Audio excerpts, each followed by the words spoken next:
atau jika tidak, dia akan menyerang mereka. Hai semuanya, terima kasih telah mengklik video ini. Aku Nadia Ayu dan selamat datang kembali.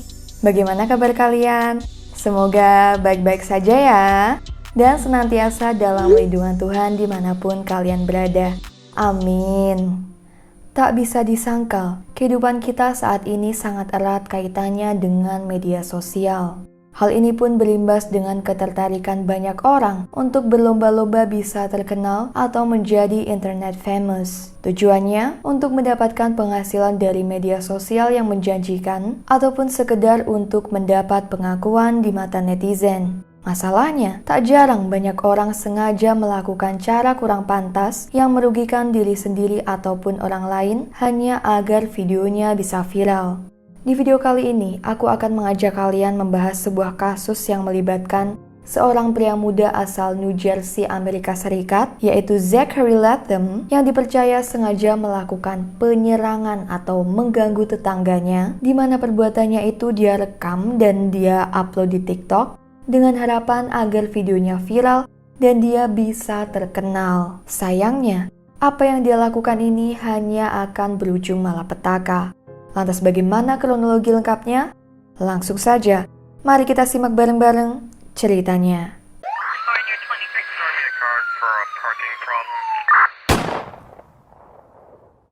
Zachary Latham lahir di New Jersey, Amerika Serikat pada tahun 2002. Tak banyak yang diketahui dari masa kecilnya, namun tahun 2018 saat Zach berusia 16 tahun, sang ibu meninggal dunia. Lalu dia pun tinggal dengan kakek neneknya di Vineland, New Jersey. Zach remaja punya hobi di bidang otomotif, lebih tepatnya permobilan. Dia sangat suka membahas hal seputar mobil, hingga Zach memutuskan untuk membuat akun TikTok yang dia dedikasikan untuk konten permobilan dan juga hal random lain. Sayangnya, Zach ini tipe remaja yang reckless atau sembrono. Dia seringkali mengendarai mobilnya dengan kecepatan tinggi hingga mencapai 150 km per jam. Kenceng banget kan ya segini? Tapi mungkin oke lah kalau dia nyetirnya tuh di jalan raya atau mungkin kalau di sini kayak di jalan tol gitu ya. Masalahnya dia nyetir mobil kenceng tapi di area pemukiman warga, lebih tepatnya ya di area sekitar rumahnya sendiri. Tentu saja ini bikin orang-orang merasa terganggu ya. Ditambah selain naik mobilnya kenceng, dia juga ugal-ugalan. Salah satu tetangga yang merasa dirugikan lalu menegur pihak Zach secara langsung adalah William Durham, seorang pria berusia 51 tahun yang merupakan petugas di Department of Correction, New Jersey.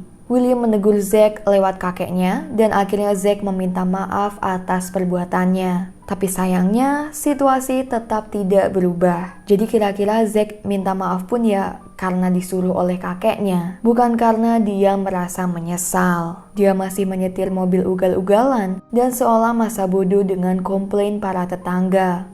Dan by the way, pertengkaran William dan Zachary ini berlangsung hingga hampir 2 tahun.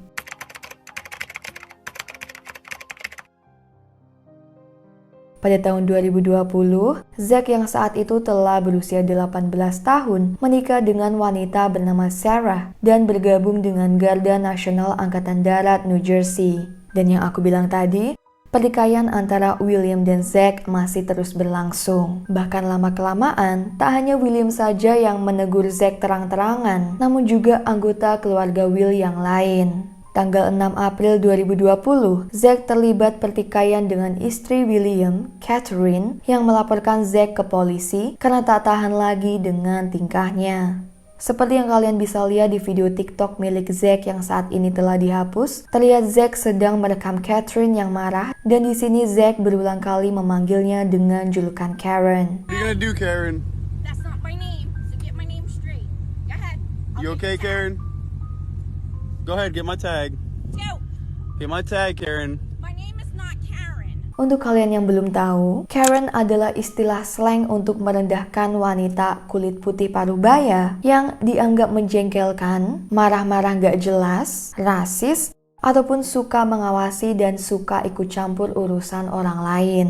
Nah, ternyata video yang diupload Zach di TikTok itu menjadi viral dan setidaknya telah ditonton oleh 3 juta pengguna TikTok. Tentu saja video itu telah dibumbui oleh caption atau kalimat yang bertujuan untuk menggiring opini ya. Intinya membuat seolah Catherine itu memang wanita yang menyebalkan, suka ikut campur urusan orang lain. Padahal kenyataannya, seperti pengakuan Catherine sendiri, dia melaporkan Zack ke polisi itu karena merasa sudah kesal dengan ulah Zack yang suka menyetir dengan sembrono di area rumahnya. Keviralan ini pun juga berimbas dengan munculnya ribuan orang yang berkomentar di video itu dan kebanyakan komentarnya berisi kalimat hujatan kepada Catherine. Ada juga yang menyuruh Zack untuk menggembos ban mobilnya serta banyak komentar yang pada penasaran gimana kelanjutan permasalahan Zack dengan Catherine. Sekali lagi, orang-orang itu berkomentar penuh kalimat hujatan setelah hanya melihat video salah satu pihak yang telah dibumbui dengan kalimat menggiring opini.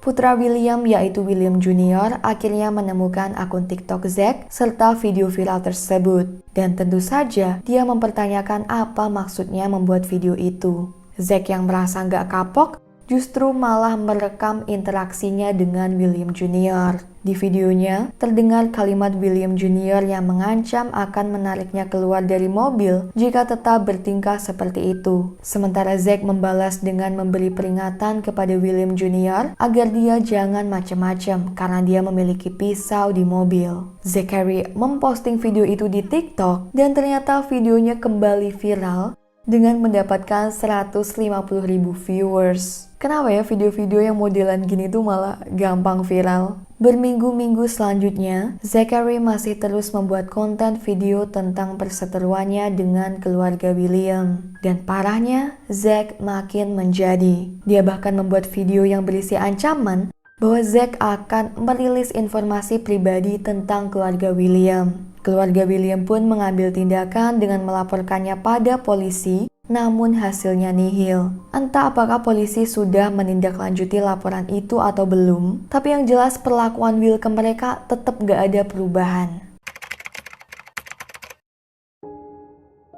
Sekitar sebulan kemudian, pada 4 Mei 2020, Zack yang tengah melintas di depan rumah Will dengan sengaja memepetkan mobil yang dia kendarai ke arah anak bungsu William, yaitu adiknya si William Jr. yang sedang menaiki sepeda. Kayak seolah-olah mau diserempet gitu. Mengetahui hal ini, keluarga William jelas gak terima. Mereka marah dan memutuskan ingin mengkonfrontasi Zack. Sore harinya saat Zack melintas kembali di depan rumah Will untuk balik ke rumah, mobil Zack dihadang mobil William yang sengaja Will letakkan di tengah jalan depan rumahnya agar Zack berhenti, lalu dia bisa mempertanyakan kejadian tadi. Pas tahu mobil Zack udah berhenti di depan rumahnya, Will dan Catherine langsung keluar ke jalan dan Catherine berusaha merekam interaksi mereka. Ceritanya mau gantian memviralin gitu. Zack kemudian keluar dari mobil dan tanpa disangka, dia pipi Catherine hingga membuat HP Catherine jatuh. Sebelum keluarga Will sempat melakukan perlawanan balik, mereka masih shock gitu. Zack langsung kembali ke mobilnya, di mana di dalam mobilnya tuh ada istri Zack dan 2 temannya. Terus mereka berempat meluncur pulang. Kedua anak Will yang gak terima ibunya diperlakukan seperti itu, kemudian membuntuti Zack ke rumahnya. Zack lalu masuk ke garasi rumah dan keluar dengan membawa sebuah pisau serta pistol setrum atau stun gun. Tak lama, William dan Catherine juga meluncur ke rumah Zack. Zack pun berteriak kepada keluarga William agar mereka enyah dari rumahnya, atau jika tidak dia akan menyerang mereka. Keempat keluarga Will tak bergeming. Karena merasa dirinya diprovokasi, Zack pun benar melakukan penyerangan kepada William. Sementara itu Catherine menyerang Sarah. Pada berantem masing-masing tuh jadinya antara keempat keluarga William dengan Zack dan istrinya. Sementara kedua teman Zack bukannya melerai malah ikut memprovokasi.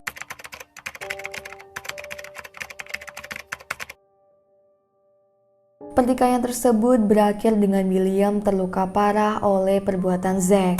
Keluarga Will pun membawanya pulang dan tak lama ambulans datang. Sementara itu Zack menelpon 911 melaporkan bahwa rumahnya baru saja didatangi oleh 4 orang tetangganya dan mereka melakukan penyerangan. Zack juga menjelaskan bahwa dia terpaksa harus melakukan perlawanan balik untuk membela diri. Maksudnya dia nyari alasan atau pembelaan agar tidak disalahkan atas kasus ini. Tak lama polisi sampai di TKP dan karena keadaan Zack yang juga terluka, dia dilarikan ke rumah sakit. Tapi rumah sakitnya kebetulan beda dengan rumah sakit Will. By the way, karena melihat kondisi luka Will yang parah, dia akhirnya meninggal dunia di rumah sakit pada pukul 9:19 malam di hari kejadian.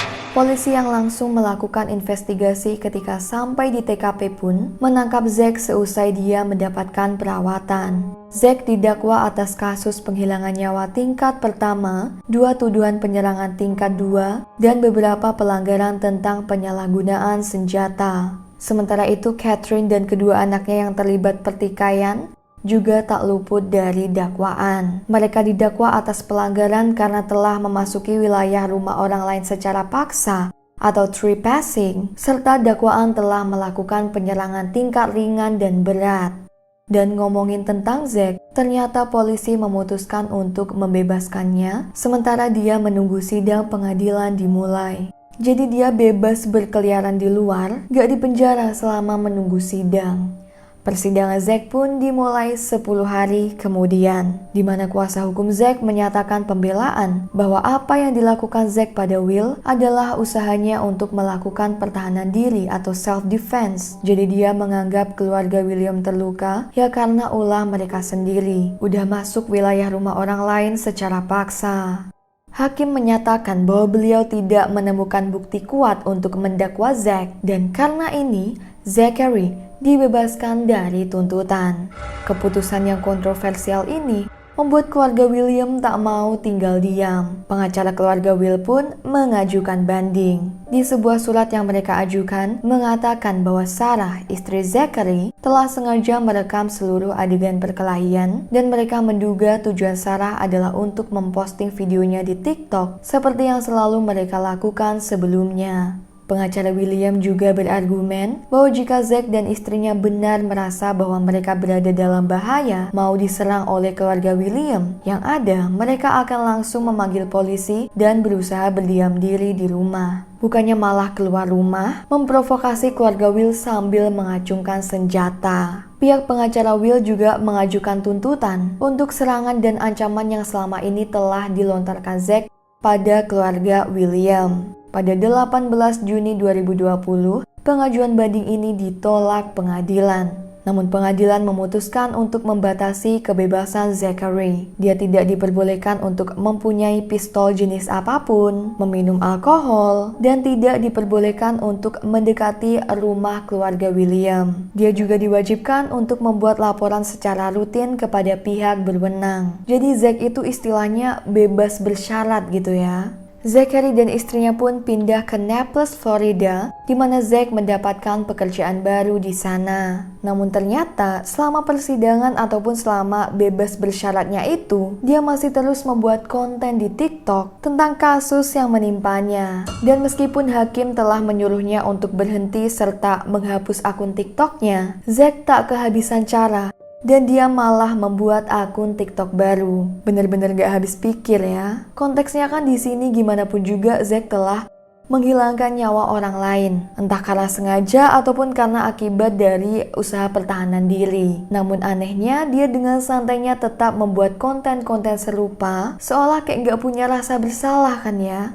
Karena tingkahnya ini, jaksa mengajukan mosi untuk mencabut pembebasannya. Namun sebelum tindakan ini dilakukan, Zack keburu ditangkap pada Januari 2021 atas kasus pertikaian dengan pengendara lain di jalan. Zack pun telah dibebaskan dari penjara atas kasus pertengkaran dengan pengendara lain tersebut pada bulan Mei. Dan di tahun ini, dia dikabarkan akan menghadapi dakwaan terkait kasusnya dengan William pada sekitar akhir tahun nanti. Karena polanya sendiri kan bebas bersyaratnya harus dicabut. Jadi kasus penghilangan nyawa yang dia lakukan pada Will sampai saat ini masih terus berjalan ya. Jennifer Webb McRae, jaksa penuntut kasus ini mengatakan bahwa tuntutannya pada Zack tidak akan dicabut sampai Zack mendapatkan hukuman yang pantas. Jadi itu tadi kisah kejahatan Zachary Latham. Menurutku ini sungguh konyol sekaligus menyedihkan ya. Konyolnya hanya karena biar bisa viral di media sosial, dia melakukan segala cara, bahkan mengganggu ketentraman para tetangganya. Dan yang menyedihkan, dampak dari segala perbuatannya tersebut, William Durham harus kehilangan nyawa dan pasti anggota keluarga korban yang ditinggalkan merasa sangat terpukul ya. Kita doakan semoga gimana pun hasilnya nanti, keluarga korban akan mendapat keadilan. Amin. BTW, aku penasaran gimana tanggapan kalian atas kasus ini. Silahkan tulis komentarnya di bawah ya. Anyway, sampai sini dulu cerita kali ini dan terima kasih banyak telah menyimak. Buat yang belum subscribe, ayo subscribe dulu dan yuk klik videoku di sebelah sini atau di sebelah sini untuk menonton kisah-kisahku yang lain. Aku Nadia Ayu, sampai jumpa di video terbaruku selanjutnya.